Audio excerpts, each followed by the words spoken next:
Good morning and thank you for being here this morning at the 7th Annual First Coast Expressway Summit. I was speaking to a board member just a few minutes ago, and we're actually kind of getting into the countdown on this thing, guys. 8 more of these and we should be through with the expressway. It'll be great once everything is completed.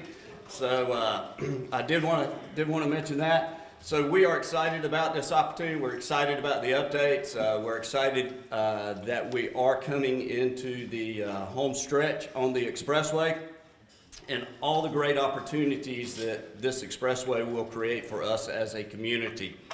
At this time, we would like to begin with a video footage that we have of the expressway, and following the video footage, the Clay County School Superintendent, Mr. David Broski, will come up and give his remarks on the impacts for the school system.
So real quick, cool video, right? So Evan is in the back.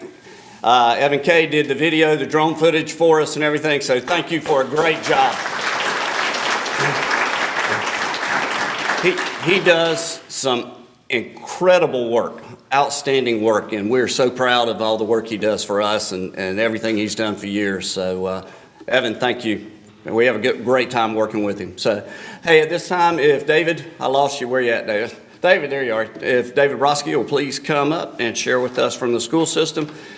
And we appreciate you taking the time this morning. Thank you, sir.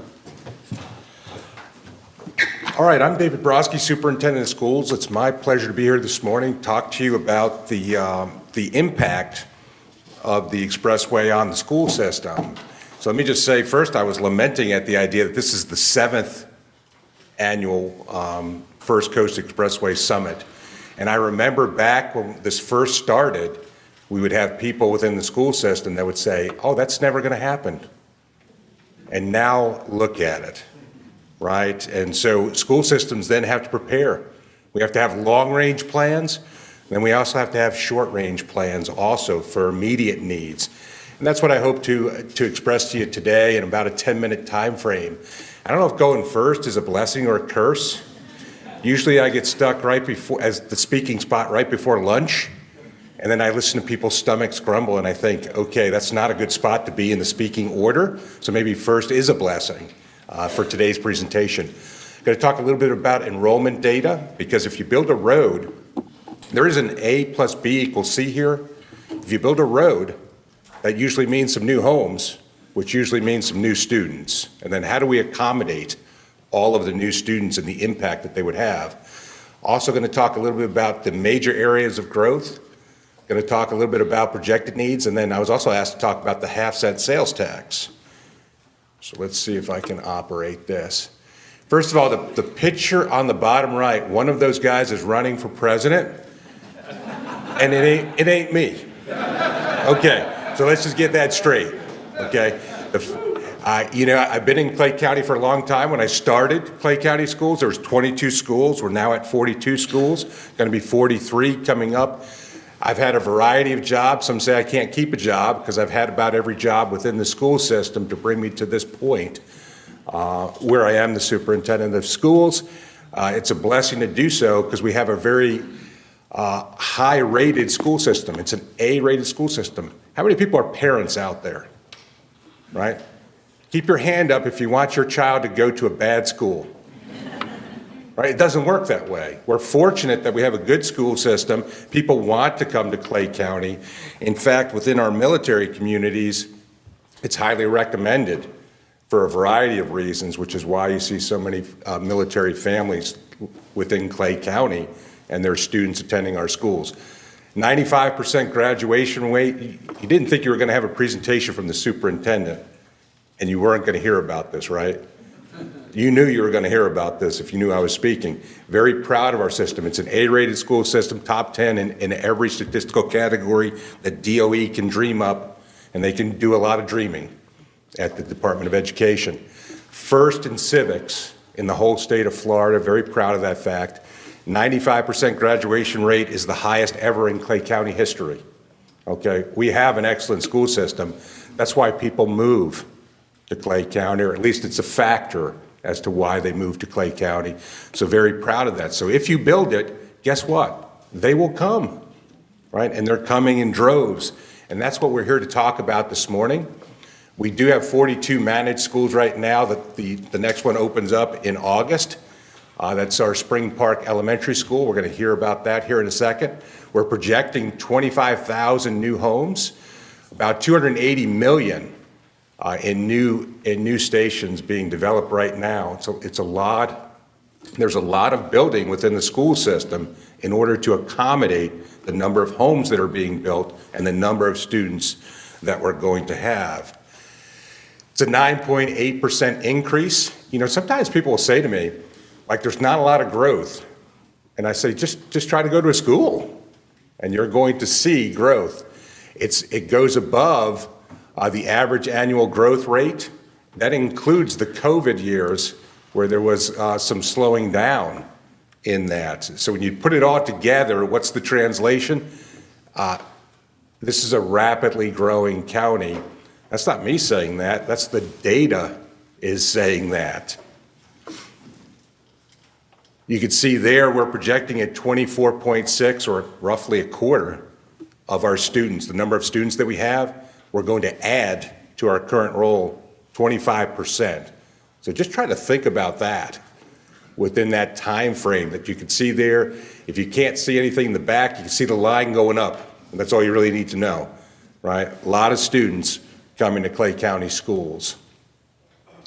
You may say, long-term projection, you have to do like 3 phases of projection. There's long-term, then there's kind of in the immediate area, and then there's the right here and the right now.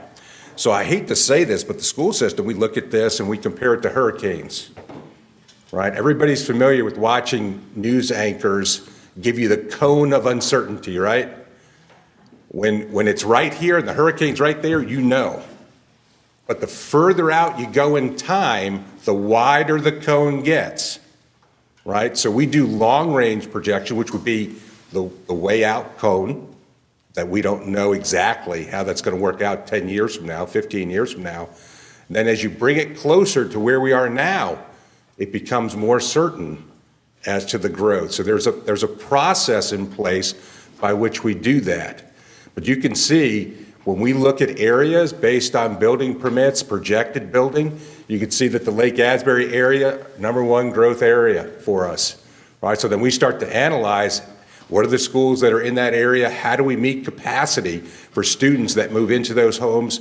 What developments are on the books but haven't been built yet? And then how do we ensure that we have enough student stations for every school? So you can see that there's a little bit of juggling around in order to make that work within the school system. But the bottom line is 11,860 projected students.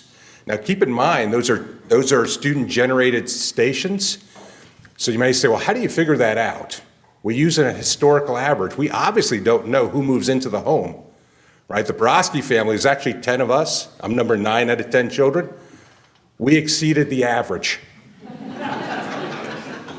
Some people don't have any children that move into a home, right? So you may say, well, how do you know how many kids are going to be in these homes, right? You can probably figure out how many homes are going to be built because that is plotted out, and you know how many homes are going to be built in a development, but you don't know the actual number of children that reside in that home. So you use an historical average in order to come up with that calculation.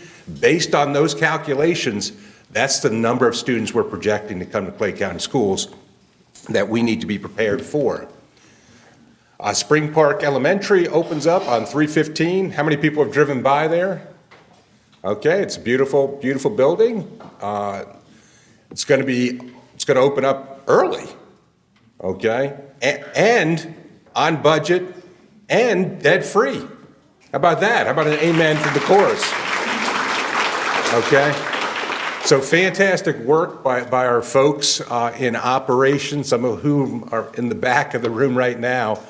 We're very proud when we open up a new school. It's kind of like giving birth, right? We're parents of this. We're giving birth, so we talk about it like, okay, this is emotional for us that we're providing this opportunity. It'll provide approximately 850 more seats in that area. In order to do that, though, you have to redistrict. And redistricting is when you assign students from one school to another school, right? Because that school didn't exist. How many people are aware that when you move somebody's child from one school to another, they generally don't like it? Right? I see Ms. Condon, who was on the school board. She knows. I'm getting an amen from her by her look. Yeah, you know, what we do is important, but it's also a very emotional issue because it's people's children that we're talking about. So we have that additional accountability that's put on a school system because it's people's children, okay? I think there was a video here. I'm not sure if you got oh, there it is, maybe. Oh, maybe not. We might be skipping the video. Okay.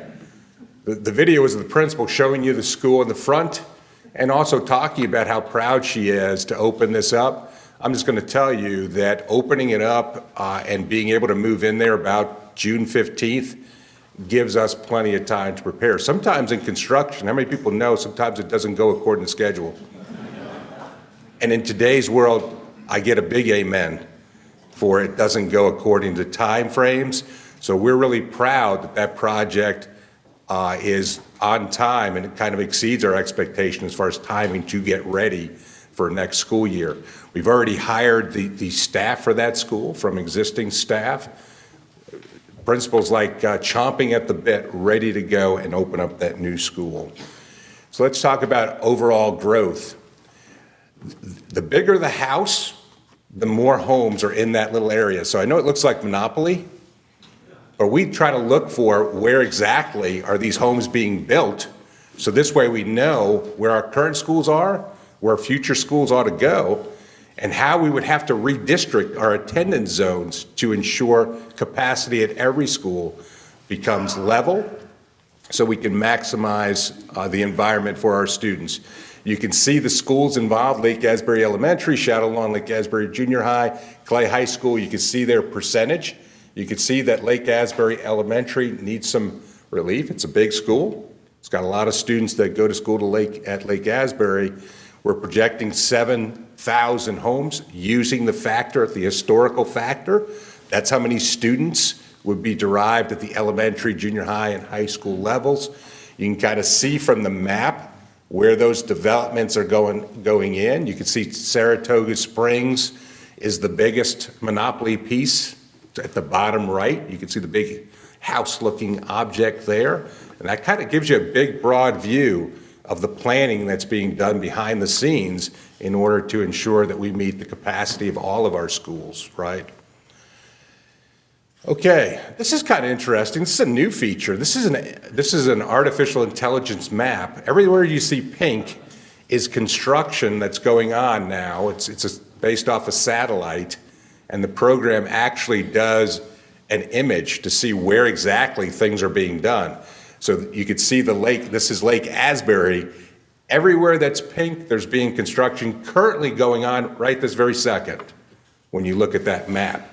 Now, the one thing I got to factor in for you is this is both commercial and residential. Apparently, artificial intelligence is not smart enough to know if it's residential for homes for schools or not. Right? So this is all construction in the Lake Asbury area on that map. So Lake Asbury growth, we're looking at a total of 3,460 in students in those areas using the historical factor. Oakleaf is another area. While Oakleaf has slowed down a little bit, there's still a lot of growth in the Oakleaf area. Oakleaf High School is our largest school in the district. The attendance zones in that area, using like Eagle Landing and in that area, are very tightly constructed, making it difficult to redraw any lines that make sense. For example, you wouldn't take a subdivision, divide it in half, and half go one school, half go to another school. That would be disastrous.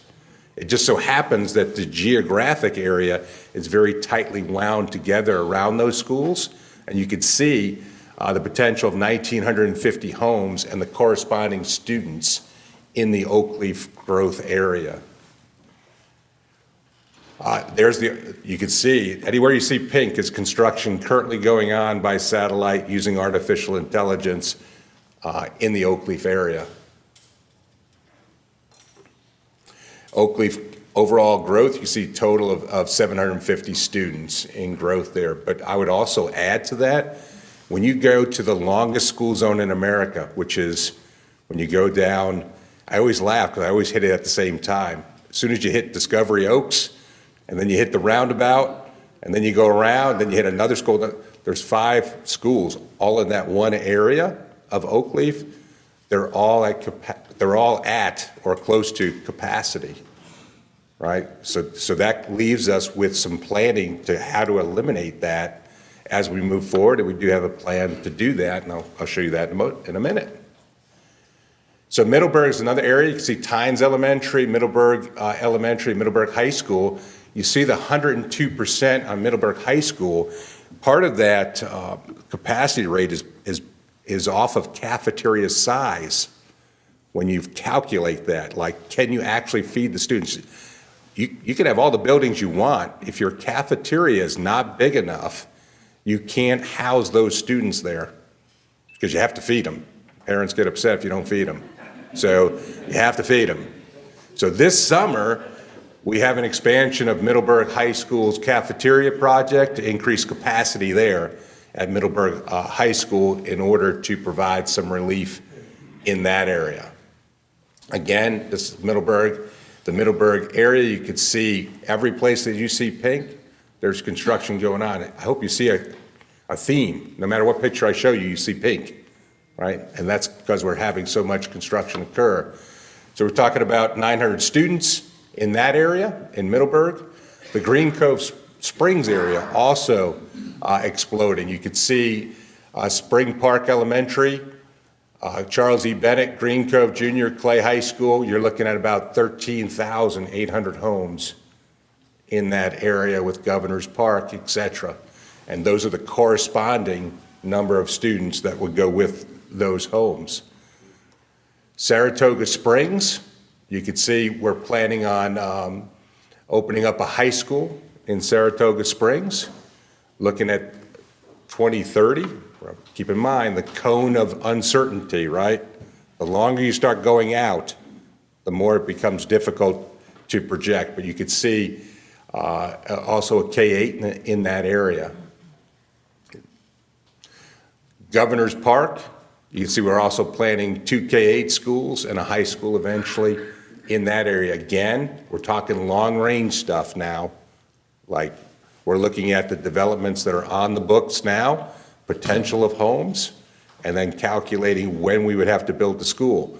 That could change. Like Spring Park, the school that's opening in August, was originally supposed to open years ago. But in 2008, a little thing happened, right? It was called a recession, 2008, that altered the plan.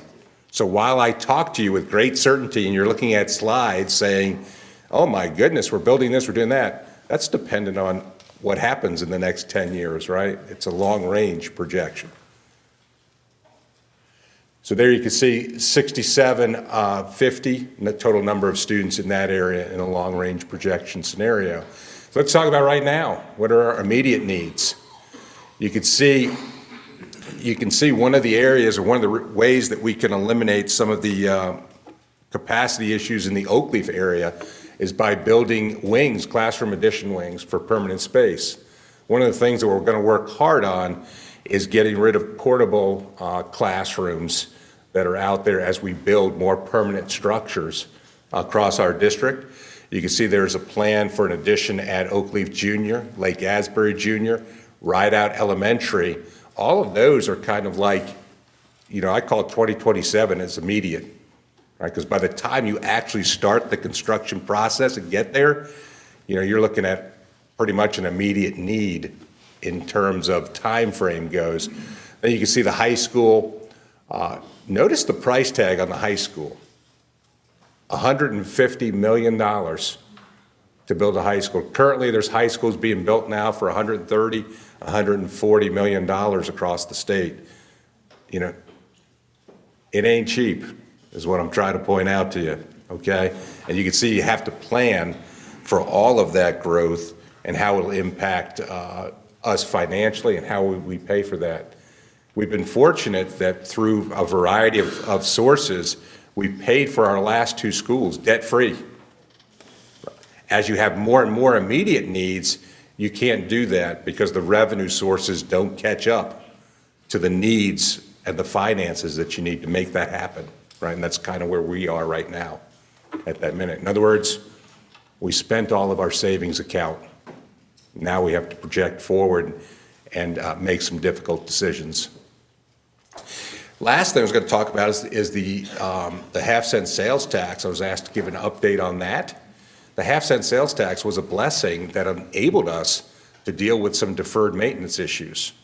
You know, Orange Park Elementary is like 96 years old, maybe 97 years old. We put a new roof on it this year. Now, we put a new roof on it previous to that, but that roof did not last 90 years. If it lasted that long, we'd be in great shape. What I wanted to do is kind of point out to you, hey, okay, yeah, kids go to school in a 96-year-old building, there are maintenance needs. When you have a 90-year-old building or a 50-year-old building, like Orange Park High School or any of the other buildings that we have about 6.7 million square feet of air-conditioned space. That's a lot to maintain, right? That requires financing in order to maintain that. So the half-cent sales tax is one way that we do that. We have a Citizens Advisory Council. They meet quarterly. They look over the projects that are being proposed to ensure that the project being proposed meets the criteria of the referendums that the voters of Clay County voted for. And so it's all done that way.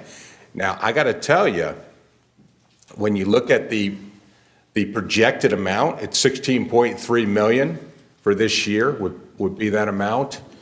And 16.3 million is a lot for you and me, right? But when you talk about, let's just talk about one air conditioning unit at Orange Park High School, a chiller. So this is like the size of a small room, the chiller, almost $1 million. Right, that puts it in perspective. Now all of a sudden 16.3 million doesn't sound like a lot to maintain 6.7 million square feet of air-conditioned space, right? All of a sudden that kind of, whoa, 16.3 is not a lot. So this is used for primarily deferred maintenance, but also other revenue sources are used for deferred maintenance. The cost of deferred maintenance is much more, much more than what the Ed First can provide. No, you can't see it there, but there's a current list of projects in progress. And we jokingly say that our projects are not sexy. We're talking about roofs, air conditioning units, renovating restrooms, right? If you got 90-year-old buildings, we're talking about the basic needs that are being paid for through the Ed First program. All this information is on the website. You can track the ones that have been completed in green. You can check the ones that are currently in progress. Totally transparent, because the reality is all of those projects are ones that are like no-brainers. Like, should we have restrooms that work at Clay High? I think so. Let's check that one. I think we're good on that one. So there's no like magic discretionary thing that's going on with the project and that amount of work that's being done. I applaud our operations team, trying to coordinate all of that work. We kind of quadrupled the amount of construction and maintenance work that's happened across the district in the last couple of years. That requires a lot of coordination to ensure that all those projects get done on time, and these folks do an amazing job. So with that, I'm going to turn it back over, and I think our next speaker is Jeremy Johnston from Clay County Utility Authority. And maybe going first was a blessing because you all were awake, and I appreciate it. Thank you so much.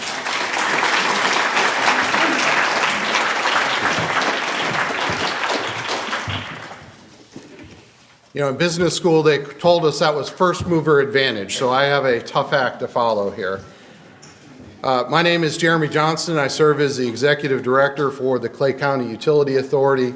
And on behalf of our Board of Supervisors and the entire CCUA team, I just want to say thank you for the opportunity to come talk to you today about what's happening at the Utility Authority. So we'll talk through a handful of things today. I'll address some things with our consumptive use permitting effort that's underway, the developments that are happening, our capital improvement program, our integrated water resource planning, rate study, and workforce development as some of the topics. So as an introduction, CCUA was created as a special legislative district back in 1994. We currently serve about 55,000 customer accounts in the unincorporated area of Clay County. That is roughly 130,000 people that are served by our system. In our forecast, we see that doubling by 2025. That's a huge number, and that's a lot of infrastructure to build over the next 20 to 25 years. And with all of that, we have to diversify our water supply portfolio while also remaining very focused on public health and safety as we deliver services to our customers. Our consumptive use permit, this governs the water allocation that we use to supply water to our customers. This is regulated by the St. Johns River Water Management District. There's also other partners involved with the Department of Environmental Protection and the Suwannee River Water Management District. We are prepared and just about ready to submit renewal of that permit. We are going to request our standard 20-year permit at a 24 MGD allocation. This allocation aligns with what we have agreed to as part of the Black Creek Cost Participation Agreement, and that's the project the St. Johns River Water Management District is undertaking from Black Creek to the Keystone Heights Lakes for that restoration effort. The 20-year permit and the 24 MGD will minimize the uncertainty in our own planning when we talk about the capital investments and those strategies of how we finance those investments over time. We're also hopeful that there's a development of a pathway for us to participate in larger scale regional water supply or water resource development projects that not only benefit Clay County, but they benefit the entire North Florida region.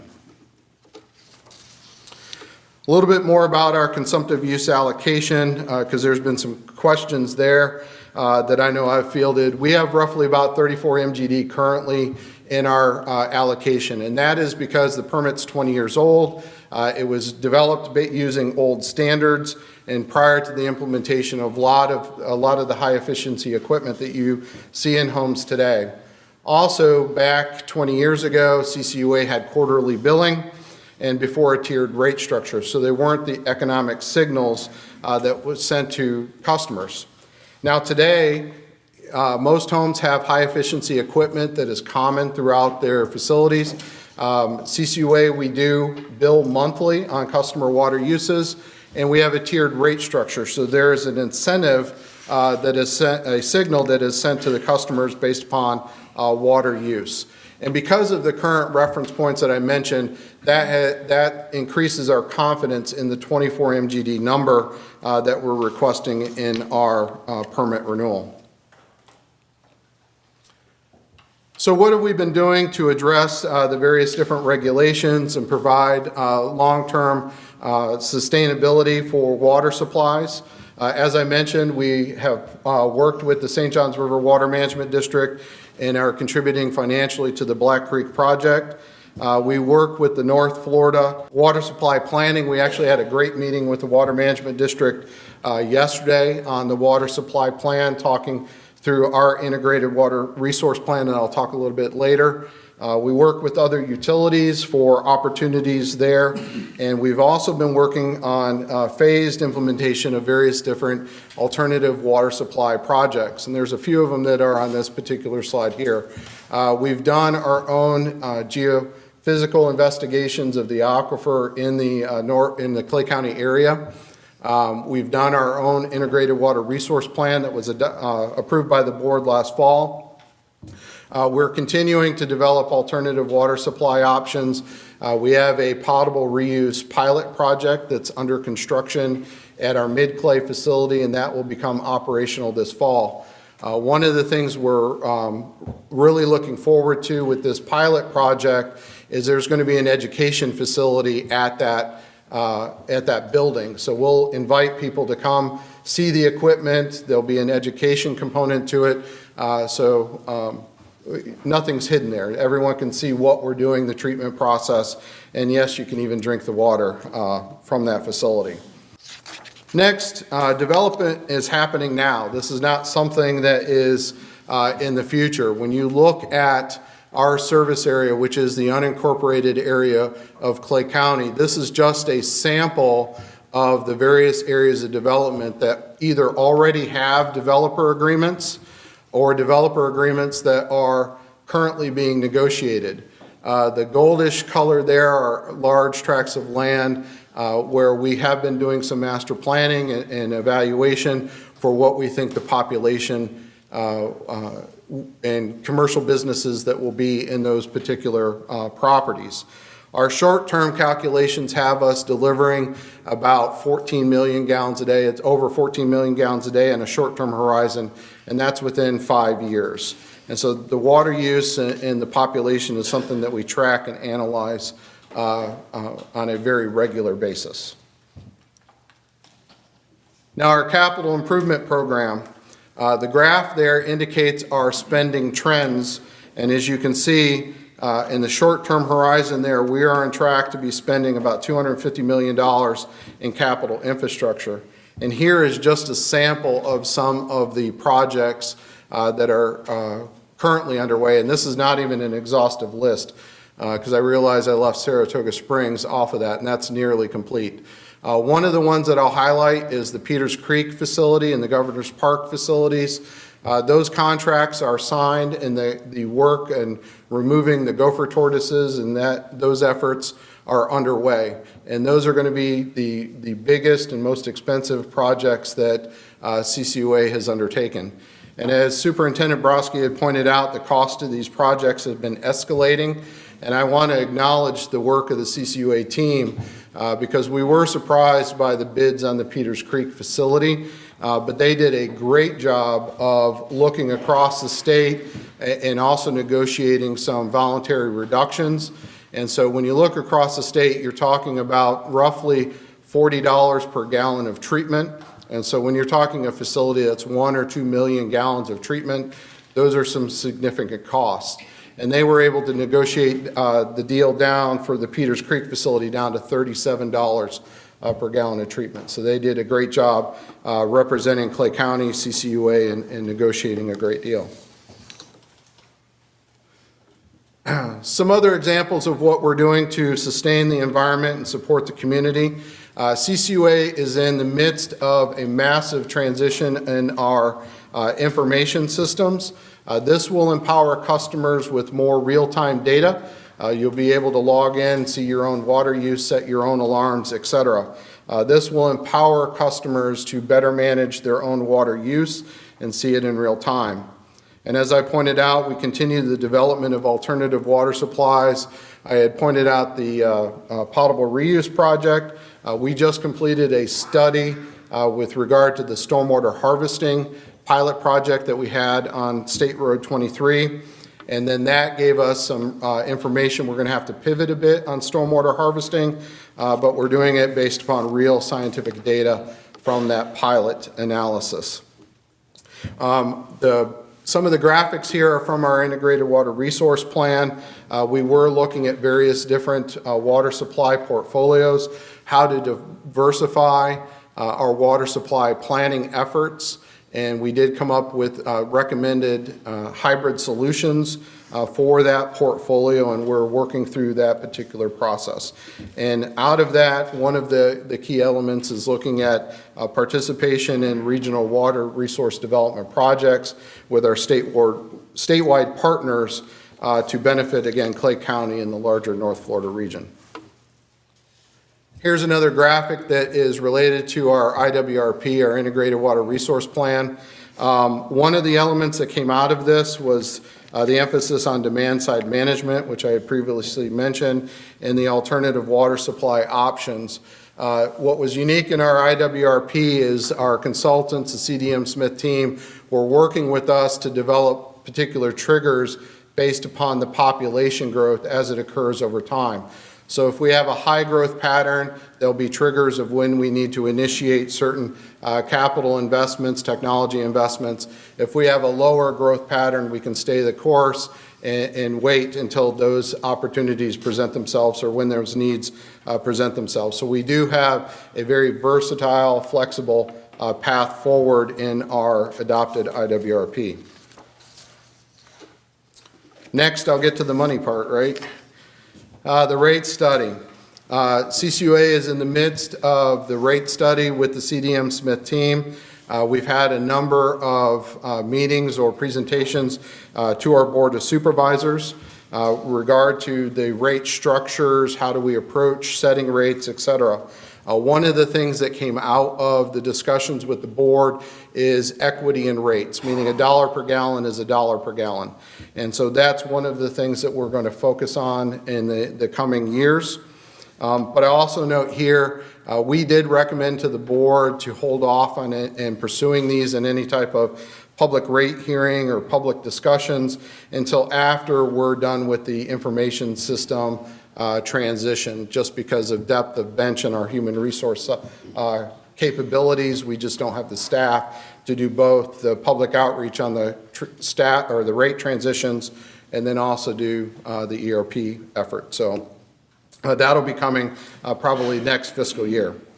And then related to the increased capital costs in the projects, the CDM Smith team and our team have been working together, and we will be presenting shortly to our Board of Supervisors some updates to the capacity fees, which is the cost of the plants divided by the number of equivalent residential connections or households that connect to it. So there'll be updates to that, and that's just simply recovering our costs that we incur for that capital infrastructure.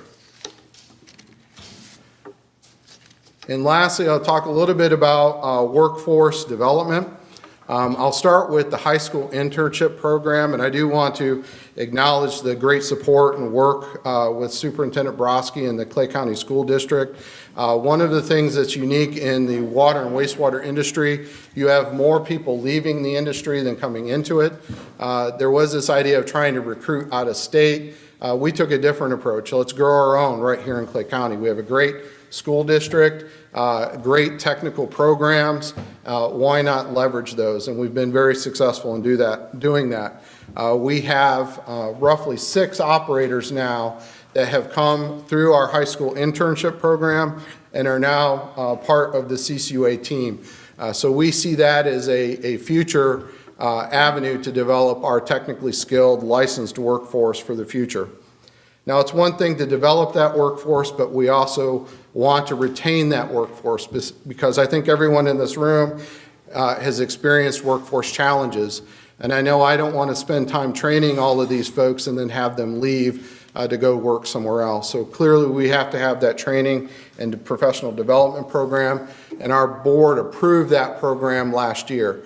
This does increase the technical expertise of our staff. It increases our ability to recruit and retain talented individuals, and it also prepares those members of our team for those promotional opportunities, because the training and development program does have leadership and management components to it. So that high school intern, high school student, once he graduates and gets into the training and development program, within a number of years, not only does he have the technical expertise, but he's had coursework that leads him into the management and other type of leadership opportunities that will be in their career moving forward.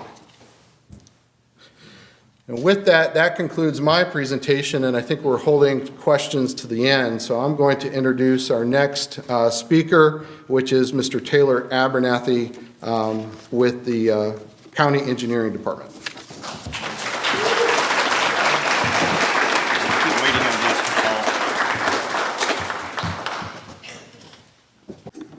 Good morning. Again, my name is Taylor Abernathy. I'm the Deputy Director of Engineering here at Clay County. I'm going to be discussing everything and be your guide for everything Clay. So Clay County has a lot to offer. Currently our population is at about 218,000 people, and it's growing, as we all know. There's a 28-mile eastern border. It's the St. Johns River. There's a variety of diverse recreational amenities, miles of navigable waterways, boat ramps, canoes, and other recreational facilities here. We have a small town, county feel, county-wide, and it's a great place to work, live, and play, which is part of what's driving a lot of our growth. There are several annual events that the county has regularly being applied for. Currently, we have a new ordinance, which is an event coordination committee reviews these events to try to make them be as successful as possible for our residents and the patrons that come to visit. Most notably, you guys probably know the Clay County Fair. It's one of the larger ones in Florida, as well as the Food Truck Fridays that happen in Green Cove Springs, amongst many of the others listed here. Volunteering opportunities. So if you're so gracious with your time that you want to look for things to volunteer, our county has options that are up on our web pages to connect you guys to the different opportunities that exist out in our world. I may not be a expert on all of these topics as I work in the engineering department, but that being said, it's a great opportunity for you to get out and invest back into our community. We really want to connect those resources and help use that power that you guys can provide to us. Most of these pages you'll see and you'll find the county's webpage. That's a primary source for getting information for us, and we'll talk about that. So, ways that the county is serving our community. We have our community service, social services department up off of 420 College Drive, just down the road. This provides a variety of veteran services, volunteer services, our community paramedicine, and then our grants department is also in that facility. Things that are going on there, they have the emergency rental assistance including for rent, utility, and other costs.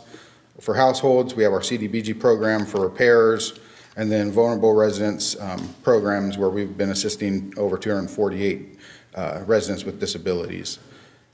Then there's our new health department building, which is in the process of being completed off Town Center Boulevard. It should be complete in 2024. We have things like the New Age True Commercial Kitchen, which is in Green Cove Springs. It's a place where they prepare hot meals and provide different resources to the public. Then we have our transportation partners, where we work with JTA for public transit. We review a variety of the stops, and we're in the process of assisting and working with them for mobility reasons. Then we have things like our broadband infrastructure agreement, where we're trying to bring broadband to some of the more underserved portions of the county up in the Clay Hill area and down in Keystone Heights. Other things where we're partnering for a better Clay. We have the Gateway to Clay project, where along Wells Road, we're working to revitalize the area through beautification, safety, and other enhancements. There's things where we're utilizing or leveraging the North Florida TPO and gaining smart North Florida to increase the flow and the traffic monitoring along that corridor, so we can synchronize signals and make it for a better mobility use there. Then there's the College Drive Initiative. This is a continued partnership with the county and the college to have things such as food truck nights, pond to park master plan in progress, and then our road work and utility upgrades that they're looking at doing here on College. Other partnering programs that we have is our High Ridge Estate Initiative, and this is another grassroots campaign down in the Keystone Heights area where they're looking at making various improvements. So growth, it's part of the topic. There's this lovely freeway system that's spawning it on that others here are talking about as well. This is just kind of our long-term planning district set of data that's showing that growth. So back in 2010, across our various districts, we were at about 173,000. Fast forward to pretty much today, 2025, we're just under 230,000 people with an expected population growth in 2040 of being over 280,000 people. So we're growing. With that growth, this is our slide showing the county building permits that we've been issuing. So obviously, way back, a little bit precursors, we talked about on the 2008 crash, which you can easily see on this slide. There was a lot of growth going on in the county. We're issuing a lot of permits. Then it's kind of started, it had the crash, and then we've been steadily growing, and over the next 10 plus years, and as you can see in the last handful, we started to see a continued spike. A lot of that, I think, is attributed to the First Coast Expressway, our school districts being a place to come. I'm a transplant here, so I came from across the country, and I found a place called Clay County. So I'm one that's helping those numbers go up. Taking a look and talking about future plan development. So this is more of our planning side of the house. It's consistent with what you saw in the superintendent of schools, but we expect residential growth in the upwards of 68,000 of population over the next 20 years. That's a significant growth pattern that we have. As they highlighted, there's the Lake Asbury and Green Cove Springs. There's over 6,000 homes there, not including the Governor's Park DRI, which allows another 6,200 homes. Including various in that planned development areas. There's commercial, industrial, hotels, and parks that are part of those plans. We have the Saratoga Springs planned community. That's another 6,400 homes that are going in, not including ones that are the Cross Creek, which we're actively in, which is almost 1,000 homes, and the Annabelle Island, which is just over 750. That's not it. We still got Fleming Island down here in Black Creek, which we're looking at another 3,000 homes in that area, and then Middleburg and Oakleaf, which was another 3,000 as well. So it's just pointing out to these major indicators that we're growing and there's things to do in and around. So with that growth, what we expect and want to see is growth in the business market. This is a list. I'm not going to read all of them, but it just is a high indicator that people are coming in, we have development that's coming in, we have other support services that are being built in the area, and it is an ongoing theme that we have going on. Outside of just business growth, you have economic development growth. We've had some large partners that have come in to Clay County where they're looking at trying to develop, projects that are going to bring high-paying jobs to our county. Things that have recently been completed is the Niagara bottling facility up off of Atlantis Drive. That's a very large facility. They brought in over 200 high-paying jobs, and it was a 50,000 square foot, and they're in the actual operation after just opening doors of another 820,000 square foot expansion. Other projects that I'm more familiar with is Project Gator, so way out off of the 318 and the 218 out there.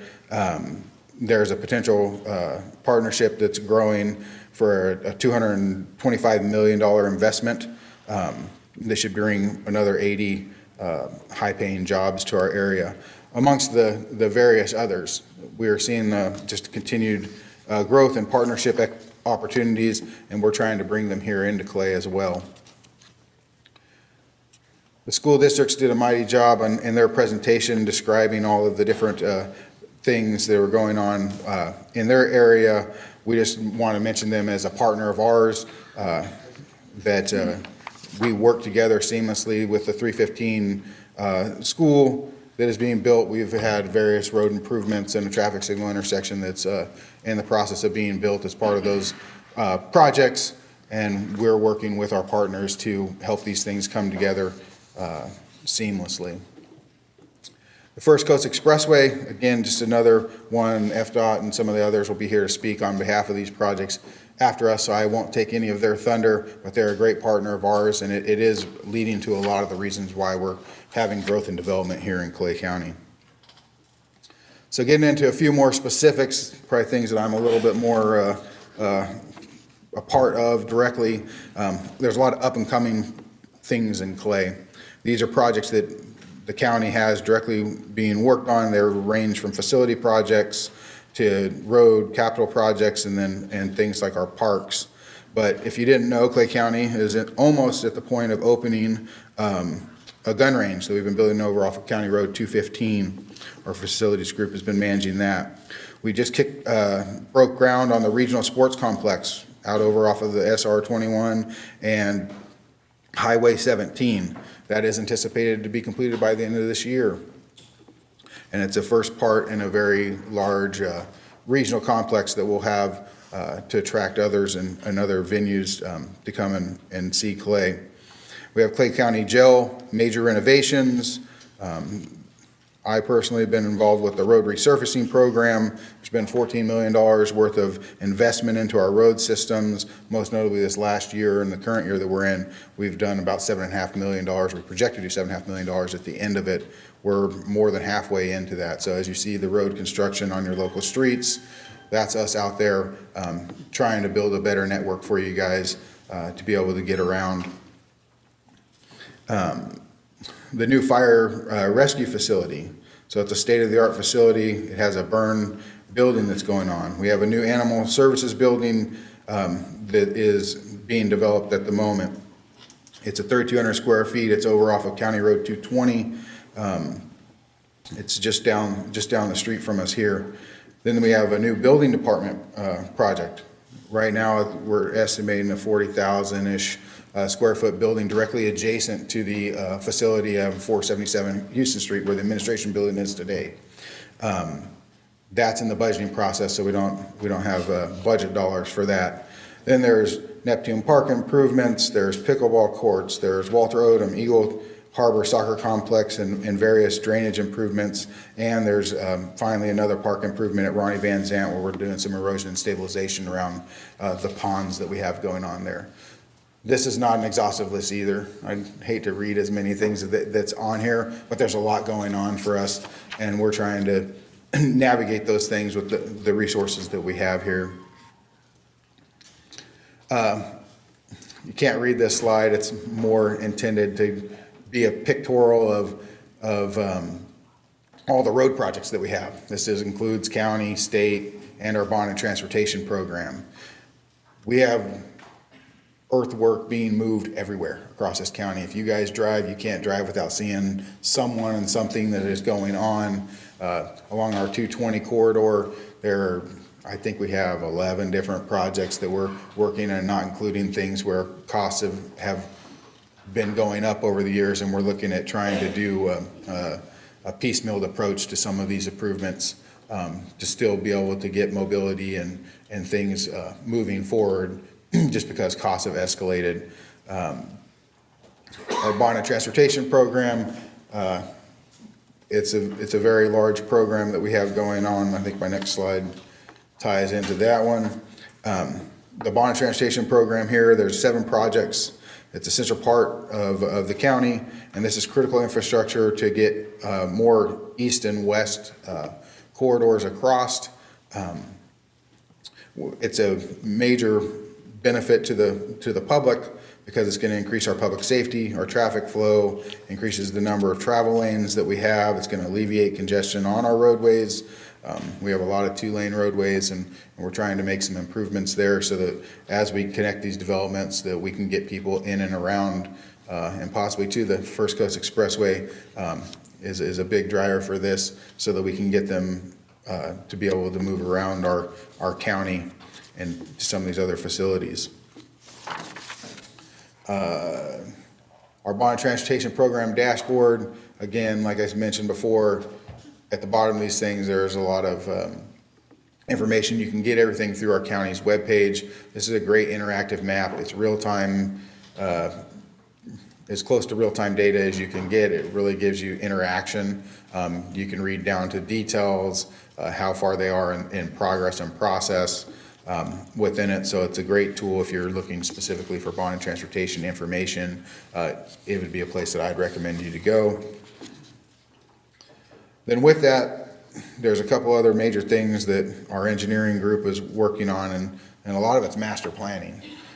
Clay County, as we're all aware, is going through a growth process, and we're really call ourselves trying to mature from yesteryear when we had a handful of things going on. You handled everything on a case-by-case into a more developing, consistent program, and so a lot of that comes through master planning. So things that you guys may not be aware of, but are definitely been things that we're working on behind the scenes is our pavement management program. Last year, we kicked that off. We started a process on how to manage all these roadways to do it better, to do it more cost effectively. Money is not something that all of us have an overabundance of, and so we have the task and challenge of trying to manage those dollars as most effectively as possible for you guys so that we can maintain the best network out here. We have over 800 centerline miles of roadway in this county, so we're 640 square miles. It is a long jaunt from Keystone all the way up to Orange Park. As if you try to drive that, I look at my inspectors and things, and we have to really get people in areas because it's going to take you over a day to get around to a couple of jobs. So it's just one of those challenges that we have because we're large. We just got the final product for a dirt road management master plan program. There's still 200 centerline miles of dirt roads, and that doesn't include our private roads that we have here. So we have over 1,000 miles of roadway network within here that we're trying to manage in that in our department, and we're not a very large department. We're in the process of our stormwater master plan. So the picture that you see there, a nice pretty one with blue on it, is an excerpt from it's in draft form from one of a larger storm that we had in 2013. But it really looks at, and this plan is really looking at the water resources within the county and how we can utilize the knowledge and information that we can gain from a master plan to handle the development, make sure that we're mitigating things that are and right sizing them and being aware of them. There's a good chunk of our county that hasn't been mapped from FEMA. So those are challenges that us and the engineering department have to overcome when we have things that aren't even in our future planning or 2040 comprehensive plans that we talk with people about. And so how do we help be a good guide and steward to get you through those processes? And then last and definitely not least, there's land development code updates that we're trying to do because we're really actively trying to improve our code to make it more transparent to our builder partners and be able to navigate that a little bit more seamlessly and just be able to have a good relationship where people know what's expected and so they can plan accordingly and bring successful projects here to Clay. So what are all those things a lead into? Something that the county just embarked in, and that's strategic planning. So our strategic planning goal is we're trying to look at a variety of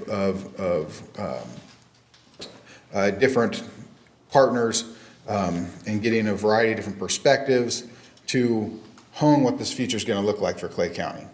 We have a rapid growth situation that we're in. We are going to be the stewards in this room to tell you what that's going to look like in the future. And it's going to be up to us and having tools and resources like this and partnerships and people's participation that are going to make us be successful. If we don't get participation in these things, then what we're going to end up with, as we all know, is complaints. And well, that's what we do every day. We deal with the complaints of things that didn't go to plan. So strategic planning, here we go. Let's jump into it. This slide's basically talking, we've gone through a couple different presentations.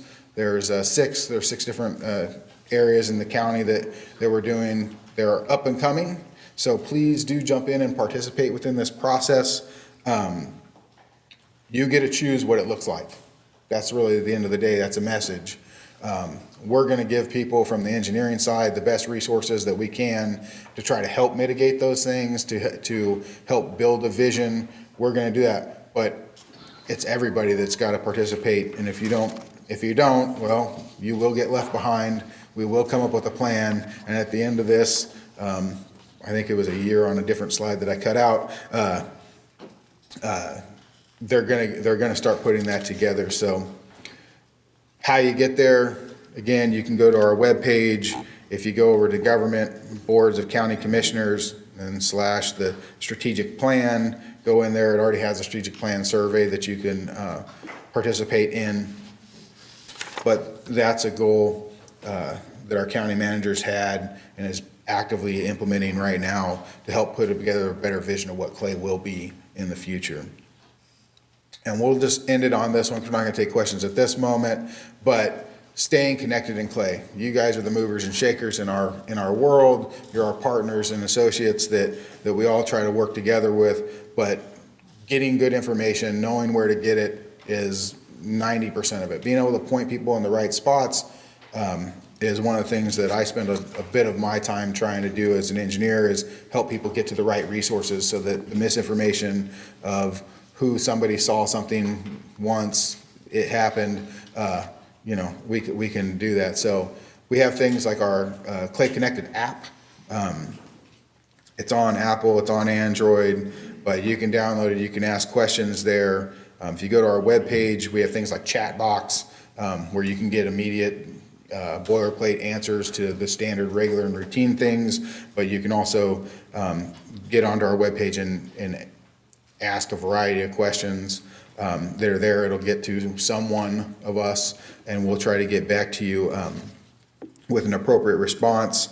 If you want the latest news to drop into your inbox, we have things that our PIO office puts out that it'll drop in the road construction that's coming your way. We, in our engineering department, weekly update them on the active construction projects that we have, and it can drop right into your inbox, and you could just know, hey, I might need to go a different way. I will say, coming up soon, Sand Ridge will be closed in between Henley and just a few 1,000 feet down the road as we're doing some road improvements. And so it's a long detour. Bear with me. We'll get you back up as soon as we can. That's why it's a closure. It's because we're trying to do that. But those that information's available there. There's the storm information, so you can get an alert, Clay, and you can get alerts from that with our storms and the hurricane season, which is approaching as we speak. And then there's other things like our Facebook, Instagram, Twitter, and that. So that's probably the best thing, is if you want to take anything from this message outside of the fire hose that I was speaking through and crossing many different departments, even outside of my own, is get connected, stay connected, plug into the information. We have a lot of it out there on our webpage. And with that, I am going to introduce Walter Kloss from WGI, and he is going to go over the Shan Bridge update.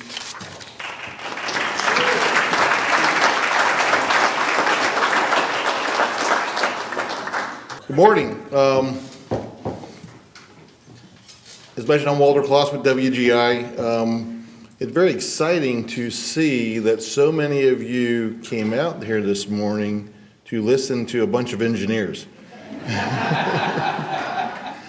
And Superintendent Roski, I think we're, based on your presentation, we're going to give you the honorary title of Engineer of the Day. But I also want to mention, because something, I'm going to sit here and talk about the Shands Bridge, and it's more than just the Shands Bridge, the piece. It's from east in St. Johns County, from County Road 1680 Spur, which will be a new interchange in St. Johns County, to just east of County Road 209. An interesting fact on the project that, Superintendent, you will probably want to hear. Our project manager, who couldn't be here today, is, I think, one of the original first graduates of Ridgeview High, and he is in charge and leading this project for us, and he's been with us, over 15 years after he graduated from that. Maybe we can get some inside information. So there's we're growing the town here. They're designing and being part of the projects that we're doing here in the county. And then the other thing I want to mention, wasn't that a great video? And it's amazing to see the change from last year to this year in that video. And I was surprised to see that there was even some of the barges that we have in the river are part of that video. So I guess that is a fairly recent video there. So great project. Just kind of overall, the First Coast Expressway, you all know where it's kind of located through Clay County, and I'm just going to talk a little bit about that project called the Shands Bridge that's on the bottom right. The bridge itself is not the only piece of the project. There is roadway that is leading up to the bridge. And as I mentioned before, the project actually starts a little bit in the St. Johns County where you see the interchange there, and the big red flag there is kind of the beginning of the project on the east side of the river. That has an interchange there at County Road 16A Spur. And then it kind of meanders over to where the existing Y or triangular intersection where State Road 13 and State Road 16 are located. And then the bridge itself is from just east of Steamboat Road, which is on St. Johns County, and expands all the way over into Clay County. So the bridge is actually going to be longer than the existing bridge out there, because the existing bridge has some causeways kind of filled in over the decades that they built that bridge. So the bridge is going to be a little bit less than 2 miles in length. The existing bridge will be removed when the new bridge is constructed. And the good news is that on both sides, in St. Johns and Clay County, that a portion of the existing bridge will be converted into recreational pier for recreational use. Of course, we're replacing our pier that we lost during the storms the past few years, and so we again will have a place to go here in Clay County and enjoy that. In addition to that, the bridge will also have a shared use path to be able to bike, walk, jog across the river as a great feature of that, to be able to connect the two counties, and not just by traveling in your vehicles across the river. As you move a little bit further to the west, the project kind of ends. If you've been out there lately, you see construction going on and tying into the existing construction, tying right there by the Pier Road. The project kind of for the Shands Bridge is going to start it by that area, but it also is going to have some work that actually extends into right around to Reynolds Park, because they're only constructing 2 lanes as the tie-in, and we're going to be building the other 2 lanes to finish it up and make that full connection. The project itself is a little bit about $600 million, a little small project, but it is a substantial project, and I think that you heard earlier that when this was originally intended, it was looking at a $400 million project, so you can see with a lot of inflation that has come about in the past few years is quite an increase of what the DOT originally budgeted on the project. There are some displays outside, some boards of the renderings of what the bridge will look like. There's also a aerial map that kind of shows the same alignment. And I want Tom Woods is here. Tom, he's with the CEI on the project. And if you have any detailed questions, then we'll stay here after the meeting and answer anything if you want to ask us any questions or at the end of this presentation. From a timeline, the project actually was awarded back at the end of this past year, and we started doing some design work in November, the end of November. You've probably seen some clearing going on out there. Most of that is to clear some areas for our geotechnical field exploration to occur. And so we could get the information to finalize a lot of the design. You've probably seen the barges in the river, getting the geotechnical information that is also needed for designing the bridge. So kind of some clearing and grubbing going on now, and I think in a few more months there's some additional work that's going to be going on with building a temporary trestle for the contractor to be able to get out there and ultimately build the bridge, you know, from the shore side, because there is a lot of muck areas, which is very unsuitable, you know, areas to be able to drive on. Matter of fact, I think the contractor already lost one piece of equipment that kind of sunk down into the muck. So the design should be completed by December 2024, and the anticipated completion of construction is around January 2020.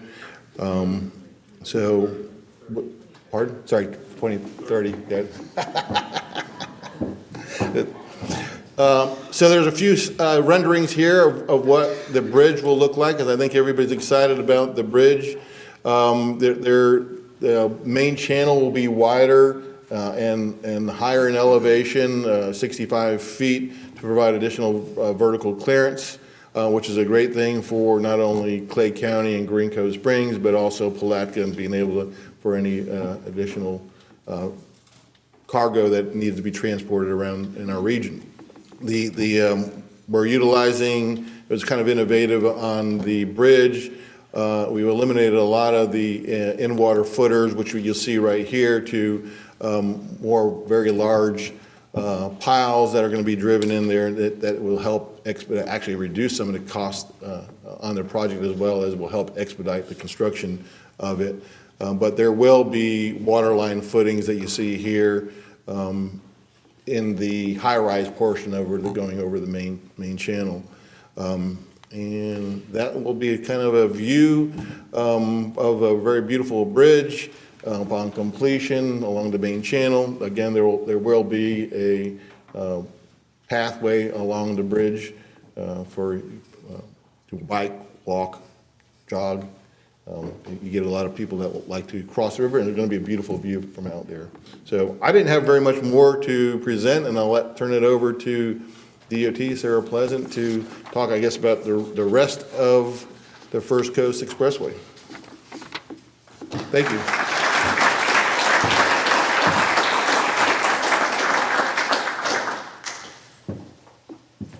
Good morning. It's great to be with you again. I've been doing this for a couple of years now, so it's fun to see, the progress year to year of this project. So I'm Sarah Pleasance. I'm a community outreach specialist with FDOT. Have been since 2017, and so this project has been my baby since 2017, and God willing will continue to be so until 2030-ish, when we release it into the wild. So just a little overview. We know the First Coast Expressway is going to provide a fast, safe, and dependable alternative route through Duval, Clay, and St. Johns counties. Important not only for the growth in the region, but also providing that critical evacuation route for the hurricanes that occasionally flirt with our area. So initially, it will be 4 travel lanes, 70 miles an hour speed limit, wide shoulders, LED lighting, all electronic tolls, so there's no stopping. And it is expandable to 6 lanes and 8 lanes in the future should we need it. So phase 1, the Duval Clay segment, has been open since 2019. Phase 2, that Clay segment, has been under construction since 2019, estimated for completion in 2025. And then there's that third piece, the bridge and the segment in St. Johns County, estimated for completion in about 2030. So we'll look at the pieces that are under construction right now. First, we have the North Clay segment. Cecere is the contractor on that one. HNTB is the CEI. 74% completed, 67% time used. So a little ahead of schedule on that one. And again, anticipated completion in summer 2025. And this is just kind of a short overview. I know you guys saw the drone footage, which is fantastic. These pictures are about a month old, and it's changing fast. So this just will take you north along the current construction. And then one of the big centerpieces of this particular project is that new bridge over Black Creek, which you see right there. And that's coming along nicely to the ravines, Broad Branch, and the new interchange at State Road 21, Blanding Boulevard. So the second piece of the project that's currently under construction in Clay is the South Clay segment. That's east of County Road 209 to north of State Road 16. The contractor is Superior and the CEI is Via.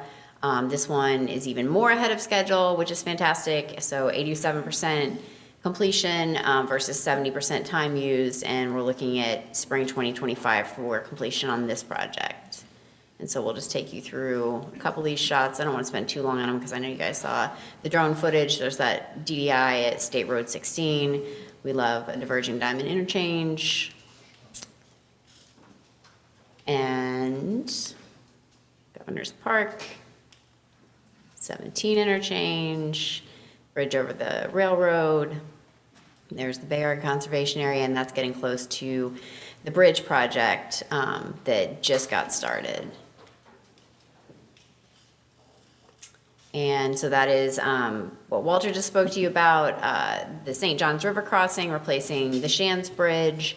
So currently, they've just started some, visible work out in the field with the clearing and grubbing.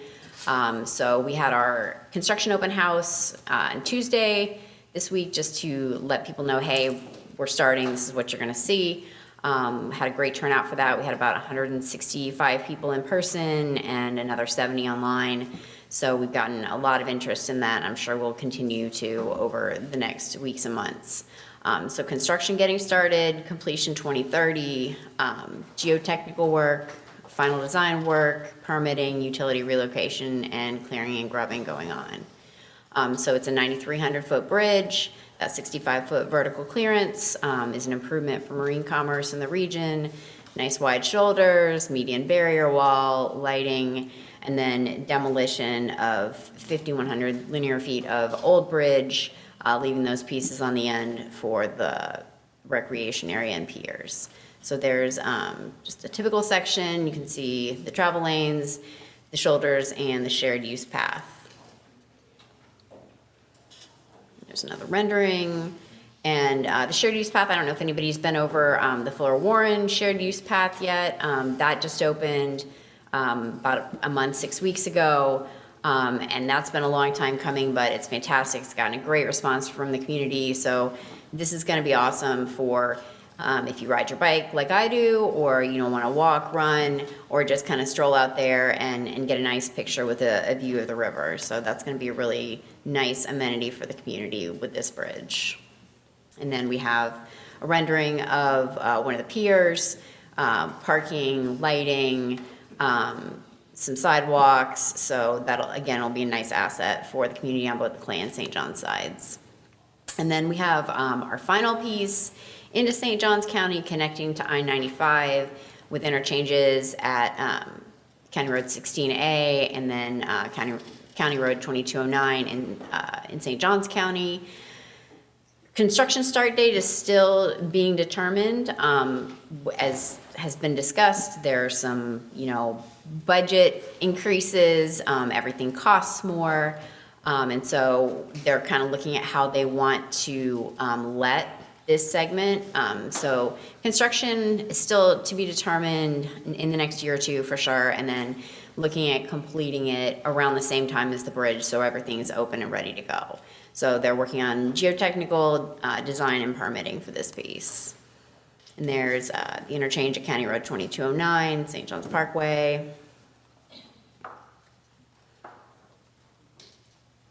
And then the big interchange with I-95. So those are those three phases of this project. Started construction in 2013, ultimate completion in 2030-ish. There's a lot of great information on the project website, firstcoastexpressway.com. We've got up a lot of the presentations, the renderings, the plans, the roll plots from the open house this week for the bridge. So if you want to learn more about that, great place to go. If you have any questions, complaints, suggestions, comments, concerns, dreams, and hopes, you can send them to me at the email address, and I will do my best to help you. All right, are we opening up for questions now? Yeah. About any of the presented. Yes. Any part of the bridge be toll-free or The bridge itself will be toll-free, so as long as you get on and off at the first opportunity on either side, there won't be a toll for going over the bridge. So that'll be 16A interchange on the St. John side, and then there'll be a access point near Bayard Conservation Area on the Clay side. If you'll raise your hand, we'll bring you a microphone, so it's a little easier to hear.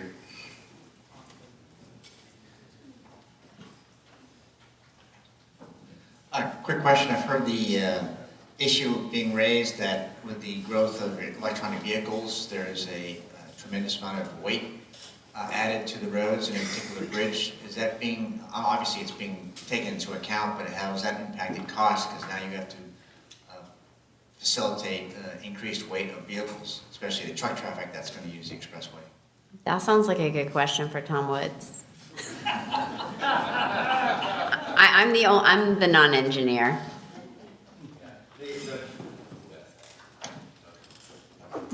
Anyway, the bridge is designed for all weights currently and future weights for the electronic vehicles and electric vehicles and everything right now. So it is fully up to standards and everything and going forward. The department is looking at, not on this road, but has future studies going forward on automated vehicles and stuff like that, and that'll be incorporated as necessary. And the flying cars we were all promised.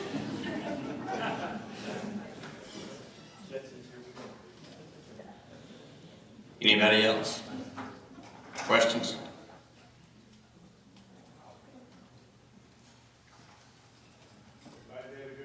Yeah, thank you, thank you, thank you.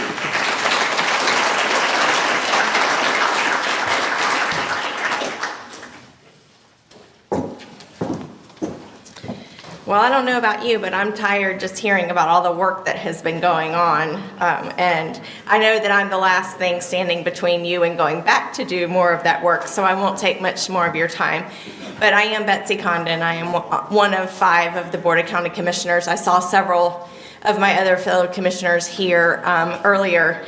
And you've heard a lot today about preparing for growth, and the BCC is no different. We know that the First Coast Expressway will bring lots of opportunity, and we're all excited about that. However, it also brings challenges for the county. We have a lot of residents who are very nervous about the increases in traffic, people, and development, and we hear about it often. Add to that the loss of trees, open space, and that small town feel. We know that it has to be balanced, and I know that all of you know that as well. That's the impetus behind us doing our strategic plan. When I was chosen by my peers to be chairman this year, I met with the county manager and he said, "Ma'am, what do you want to see done this year?" And I said, "Well, we've talked for a couple of years about a strategic plan, and now's the right time. We want to know what we, the collective we of Clay County who make this our home, want to be in 15 to 20 years. We value your public input, as Taylor said earlier. Those who live here need to feel like they matter as much as the new ones coming. Whether it's density, roads, number of car washes or storage units, which we often talk about a lot, affordability, or the need for resources, this Board of County Commissioners, I think more than any other, has been committed to listening and reacting to what the public is saying. And not that previous boards haven't done that, but you know, in the past, Clay County has been, don't raise my taxes and don't mess with my area and leave me alone. And we can't really operate that way anymore and have the resources that our community needs. We have the need over the next 8 years, or the next 10 years probably, to have 8 new fire stations. And that balanced with the number of sheriff's deputies that need to be on the roads to manage all the increased traffic. And we want to make the best decisions we can with the resources that we've been entrusted with. We value our partners in the room, both our public and our private partnerships, and we know that it will take all of us together to keep Clay County the very best county the state of Florida has, which I truly believe it is, and then keeping up with the growth. I'm a native of Clay County. It's where I've chosen to raise my children, and I'm hoping my children now that are young adults will choose to make Clay County their home. I know all of you hope that as well. And the only way that we'll do that is the partnership all together. Our strategic planning meetings that are left are June 1st at the Orange Park Library, June 5th at the Plantation Oaks Athletics Center, and June 14th at the Keystone Heights Pavilion, all of those at 6 p.m. If you haven't had a chance to participate in one of those meetings, please make it a point to do that. If you're just too busy to come to one of those, please go on our website. There is a survey, and we really want to have that public input. There's been some interesting things that have come out of the first three. They may not quite be what you think they are. So at any rate, please make it a point to go to claycountygov.com, fill out that survey, or attend one of those meetings in person. And the Board of County Commissioners just really appreciates our partnership with the Clay EDC as well as on the First Coast Expressway. It really is exciting. We all want to be really excited. So thank you for coming today. Thank you for taking the time out. Obviously, with the turnout, we know you're all excited too. So the county manager is here in the back, and several of his staff, Sheree Stewart, our Director of Engineering, Richard Smith. So if you have additional county questions, I may not have the answers, but they will, and we appreciate your time. Thanks.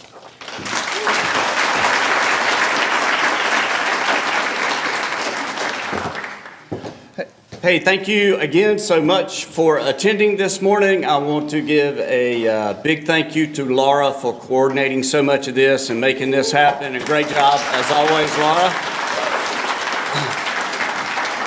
I would ask if the presenters will kind of come back up and hang out in this area, except for Walter, because people want to look at your pictures. So I'll let you guys kind of migrate to your pictures outside. But if you do have one-on-one questions, if the speakers will migrate this way.